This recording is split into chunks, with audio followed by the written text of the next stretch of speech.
चीन में एक्शन के बाद ताइवान एक्टिव हो गया है। जैसे ही चाइना में शी जिनपिंग की कुर्सी को खतरा दिखाई दिया, आंच दिखाई दी, उधर ताइवान एक्टिव हो गया है। चीन के सैन्य नेतृत्व में असामान्य बदलावों पर ताइवान नजर रखे हुए है।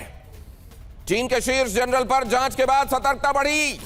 ताइवानी रक्षा मंत्री वेलिंगटन कू का बयान।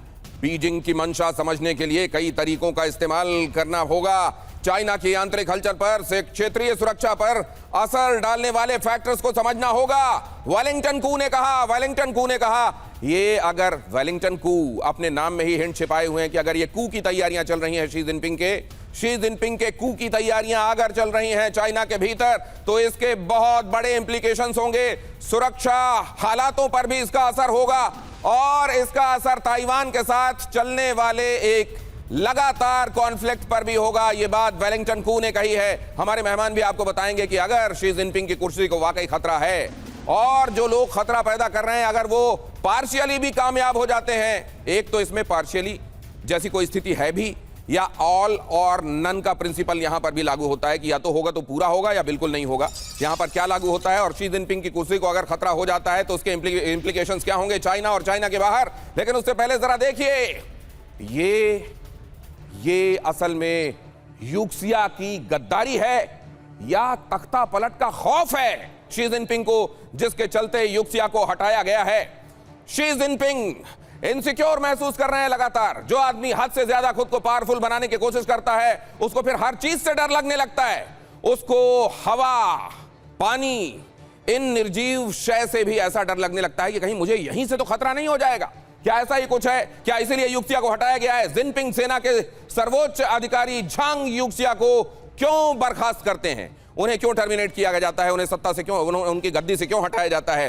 क्या शी जिनपिंग को यह लगने लगा था कि वो आदमी जिसके पिता तक मेरे पिता के दोस्त थे, वो मेरे राज को बहुत अच्छे से जानता है, मुझको इनसाइड आउट समझता है, मेरे अंदर मेरे वैल्यू सिस्टम, मेरी पसंद नापसंद, मेरी कमजोरी, मेरी मजबूती, हर एक बात को बहुत अच्छे से समझता है, इसलिए आदमी मेरे लिए थ्रेट हो सकता है। झांग यूक्सिया ने कभी कुछ ऐसा किया होगा जिसको यह भी कहा गया कि वो चेयरमैन के लिए उनकी बेअदबी के सिलसिले में भी उन्होंने कुछ काम किए हैं। ऐसे क्या काम थे? अगर वो काम ऐसे थे जो जनता को बताए जा सकते थे तो फिर उसको कैसे कैटेगोरिकली मेंशन क्यों नहीं किया गया कि वो काम कौन से थे जिसकी वजह से झांग यूक्सिया को हटाया गया? झांग पर अमेरिका को परमाणु लोकेशन और तकनीक देने का आरोप है। क्या ये आरोप मनगढ़ंत हैं? क्या ये वैसा ही है कि जिसको हटाना हो उसके ऊपर कुछ ऐसे आरोप चस्पा कर दो ताकि उसके लिए, उसके समर्थन में आवाज उठाने वाले दिखाई ना दें, वरना उनको भी गद्दार करार दे दिया जाए? या वाकई झांग यूक्सिया CIA के साथ पींगे बढ़ा रहे थे, अपनी इंफॉर्मेशन, अपने देश की महत्वपूर्ण खुफिया जानकारियां शेयर कर रहे थे और इसलिए उनको किनारे कर दिया गया? चीन के राष्ट्रपति शी जिनपिंग के करीबी झांग यूक्सिया, जैसा मैंने बताया, 2 पीढ़ियों की दोस्ती और अचानक इतनी ज्यादा दुश्मनी और तलखी। आरोप क्या है? झांग अमेरिकी जासूसों के रेडार पर थे, पैसे लेकर काम कर रहे थे। अमेरिकी जासूस उनको खरीद चुके थे, CIA उनको खरीद चुका था, वो उनकी इंटीग्रिटी चाइना की तरफ नहीं रह गई थी और वो अपने देश से गद्दारी करने लगे थे और परमाणु कार्यक्रमों के बारे में महत्वपूर्ण जानकारियां अब अमेरिका के साथ साझा करने लगे थे। एक अन्य रिपोर्ट में दावा यह है कि सब तख्ता पलट के डर से किया गया, जबकि दूसरी रिपोर्ट, मतलब एक तरफ जहां झांग यूक्सिया को विलेन करार देकर उनके ऊपर कार्रवाई की जा रही है और दूसरी तरफ वो रिपोर्ट्स हैं जो ये बता रही हैं कि केवल इनसिक्योरिटी का मामला है। झांग यूक्सिया से इनसिक्योर शी जिनपिंग ने उनको कुर्सी से हटा दिया। कौन है झांग यूक्सिया? मोटे तौर पर आप जान चुके हैं, हमारे मेहमानों ने, हमारे एक्सपर्ट्स ने उनका एक चरित्र चित्रण, व्यक्तित्व चित्रण भी कर दिया, लेकिन फिर भी आपको बता दूं, जन्म 1950 में बीजिंग में हुआ इनका। पिता झांग योक्सम चीन के बड़े क्रांतिकारी नेता थे और माओ जेडोंग के समय से ही दोनों के पिता, शी जिनपिंग के पिता और झांग यूक्सिया के पिता, आपस में दोस्त थे। 1968 में चीनी सेना PLA में ये भी शामिल हुए थे। 2012 में बड़ा उभार हुआ इनका जब जिनपिंग राष्ट्रपति बने।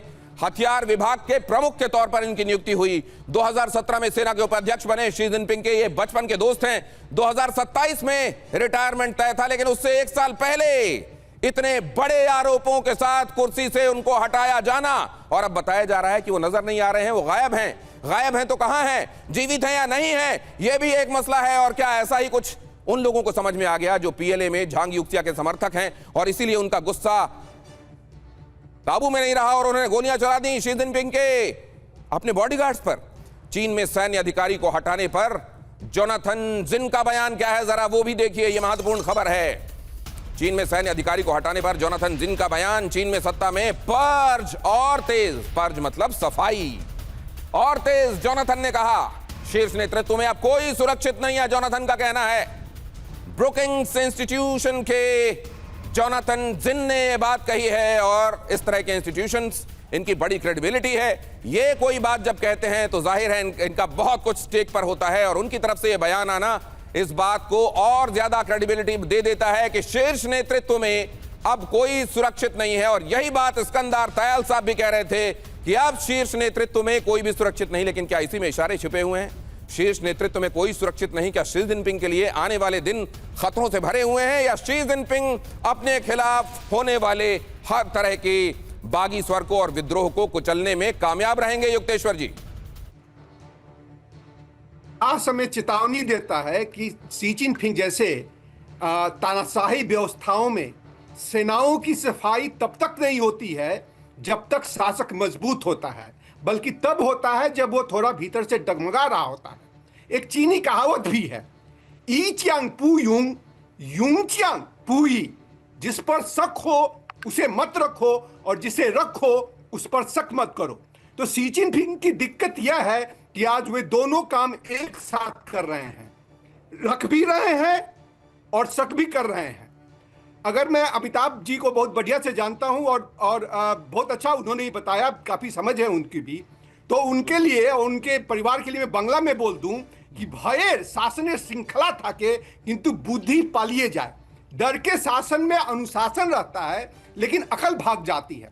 पर मैं इसके लिए थोड़ा भारत के लिए इसका क्या मतलब है। पहला, हमारा LAC वास्तविक नियंत्रण रेखा, भारत के सामने खड़ी चीनी सेना आज ऐसे माहौल में काम कर रहा है जहां हर फैसले को राजनीतिक चश्मे से देखा जाना जरूरी है। तो हमें पहले से ही पता है कि 2020 में जो गलवान हुआ था वो पहले ही दिखा चुका है। बहुत बड़ा इशारा आप दे रहे हैं युक्तेश्वर जी। मैं अपने दर्शकों के लिए ये बात कहीं खो ना जाए, इस बात को दोहरा देता हूं। युक्तेश्वर जी ये कह रहे हैं कि अपने घर में चलने वाली इन समस्याओं से ध्यान भटकाने के लिए शी जिनपिंग LAC पर एडवेंचरिज्म कर सकते हैं, भारत को सावधान रहना होगा। युक्तेश्वर जी का बड़ा इशारा, वाकई ये देखने को मिलता है कि वो चाइना हो या पाकिस्तान, इनके घर में जब कोई मसला बड़ा होने लगता है तो तुरंत ये सीमा की तरफ जाकर कुछ ना कुछ डिस्टर्बेंस पैदा करने की कोशिश करते हैं, ताकि लोगों को राष्ट्रवाद जिंगोइज्म के चक्कर में उनका ध्यान हटाकर ये डाइवर्जन वहां पैदा करके अपने घर की समस्या से ध्यान हटाया जा सके। भारत को भी सावधान हो